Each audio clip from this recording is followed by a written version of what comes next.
We are here at Heerenveen Solar Park.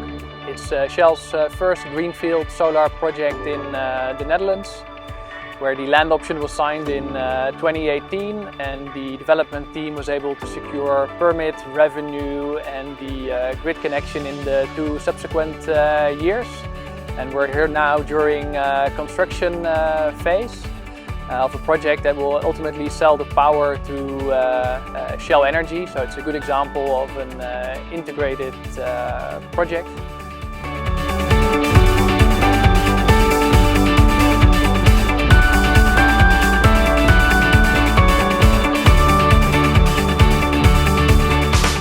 So earlier in the year we were at Emmen on our other site in the Netherlands for Safety Day.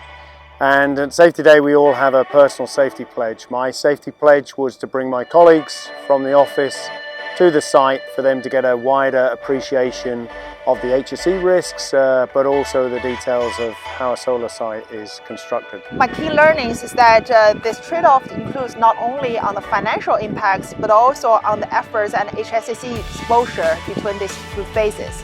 For instance, taking cable, for example, we can choose to put it above the ground during construction phase or beneath the ground and bury it. And that would lead to a different balance between CAPEX and OPEX number, but also the efforts and HSSE exposure during these 2 periods.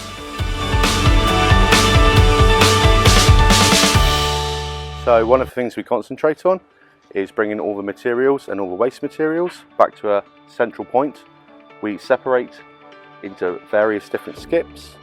All our precious metals and all our metals are separated and they will go into one skip.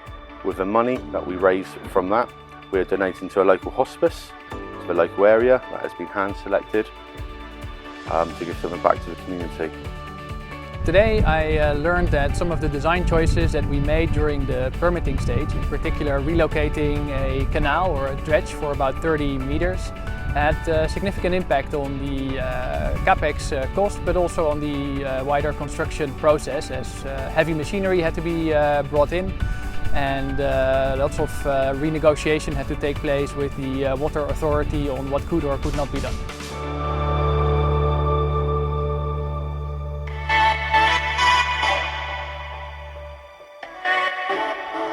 Being good neighbours and working with the community is very important. On Heerenveen we've done a number of initiatives, and one I'm particularly proud about is what the local authority calls distance from the community, a distance from the workplace. And that's really people who struggle to get into the workplace. And we're pleased to have a chap, Assad, who's here. He's a Syrian refugee. He's actually a trained electrician, but he was finding it difficult to get his first step on the ladder of work. And we've been able to give him a job here for the solar project.